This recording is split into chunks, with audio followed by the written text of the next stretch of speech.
Thanks very much. First, I'd like to welcome all of you. It's really great to have you on board, and I hope you really will enjoy getting acquainted with Hopkins. In addition to being Deputy Director of the Institute for Basic Biomedical Sciences, I'm also a professor in the Department of Neuroscience, and I've been here for many years and have really enjoyed this particular environment. The IBBS essentially is an umbrella organization that covers the 9 basic science departments here at the medical school. However, a lot of what I'll talk to you about today applies to anybody doing basic research in any of the clinical departments, so it's important to keep that in mind. So just a few notes of encouragement. Basic research here is really outstanding. The faculty here are amazing, and you'll find people to collaborate with and to provide really strong and valuable input to your research across the institution. There are very few intellectual boundaries here. As a basic scientist myself and a PhD, not an MD, I've actually collaborated with people across the institution. I have an IRB for visual system image detection deficits that we do with members of the Wilmer Institute, and I think you'll find that this is really the rule here as opposed to the exception. Collaborative environment. This place is extremely collaborative, both within and among departments, and indeed leadership expects that you'll do that. Your collaborations will help you in terms of the progression of your research and will be instrumental in helping you proceed through the ranks here at Hopkins. And there's really an unmatched ability for cross-clinical and basic research collaborations. We've seen this time and time again from the basic sciences side. We've worked with cardiologists, we've worked with neurologists, and indeed many basic researchers and clinical researchers and clinical departments come to us for a whole range of collaborative interactions that are extremely rich. We also have extensive course support that I'll be describing in some detail in a few minutes that really provide cutting-edge technologies that all of you will use. Just like to mention the junior faculty here are really the engine of research efforts. We hire you and incorporate you into our system because you really have the most current knowledge of basic research approaches and techniques, and we really value you as members of our department to really move fields forward. Many of you will become included almost immediately in major consortium grants, and even some are encouraged to anchor consortium grants with other senior investigators. And indeed, a junior computational geneticist in our department, the Department of Neuroscience, has engaged me and 3 other senior faculty members in a major consortium grant that we're in the process of actually submitting right now. So really be aggressive and jump into these opportunities as they come. I should also mention you'll be key contributors to educational efforts, including graduate program participation and hosting fellows for research projects. The students and the people that you will work with will greatly advance your programs, and I'd really like to emphasize the undergraduate research participation. You'll find with Hopkins undergraduates a very large pool of extremely talented and very eager research participants. Some of these folks have been extremely important in our overall research programs. Many of them are co-authors on papers from my laboratory and many laboratories throughout the institution. So a couple of points. So grants. You'll all be concerned with grants. I'd just like to highlight here, first of all, Hopkins is very successful in terms of actually obtaining grants. We rank always very highly in that, so you should feel comfortable in that particular realm.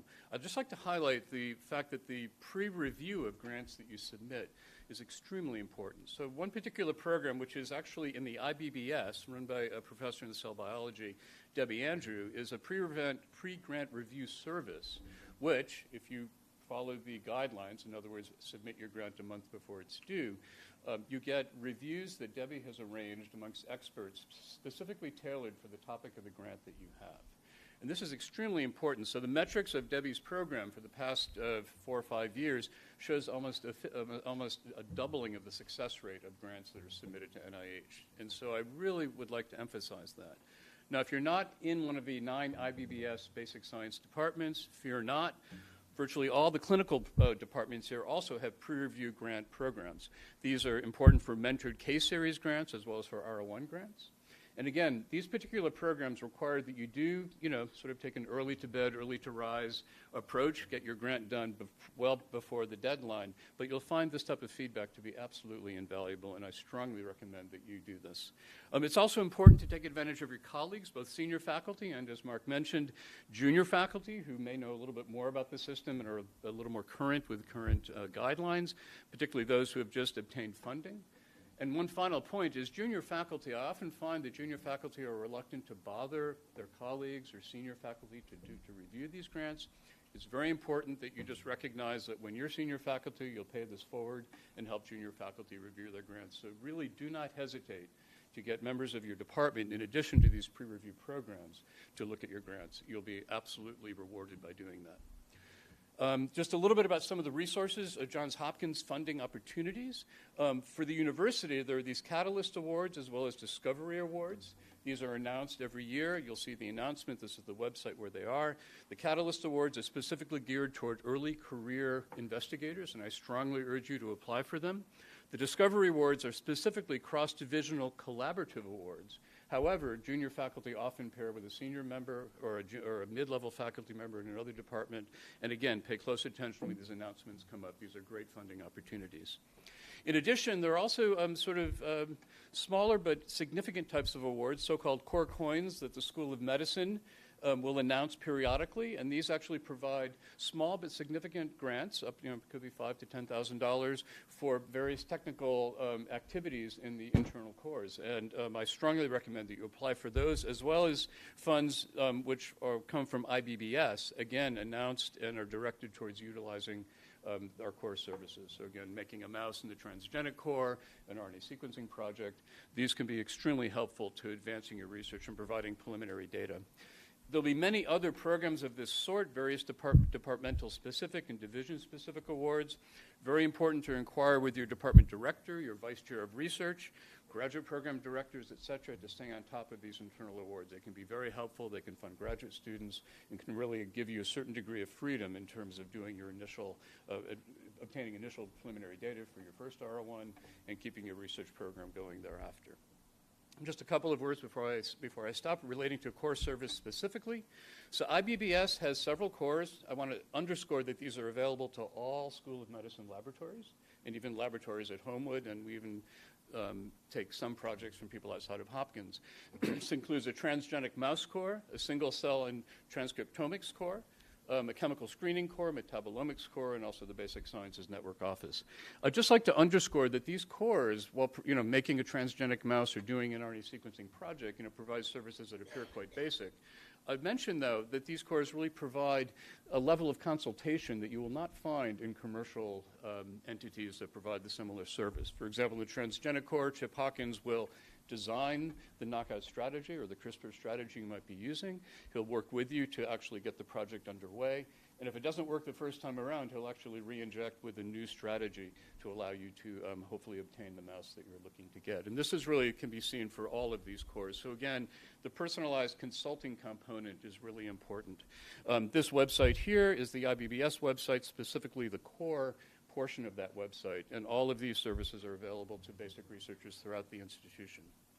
As Mark mentioned, the ICTR also has a huge amount of resources, which he mentioned in the context of clinical work, but as a basic scientist often confronted with certain statistical realities that are at times difficult to fully understand, we've been able to use data analysis and biostatistics services from the ICTR, and that's been extremely helpful for our work. And again, I would urge you to look at those websites for that. They have many other resources, as he mentioned, and the website is here, which he also showed you earlier. The IBBS also has additional core services, including cryo-EM, NMR, in the Department of Cell Biology, a really outstanding light microscopy facility. There's also the Neuroscience Imaging Center, proteomics, mass spec, and a few others.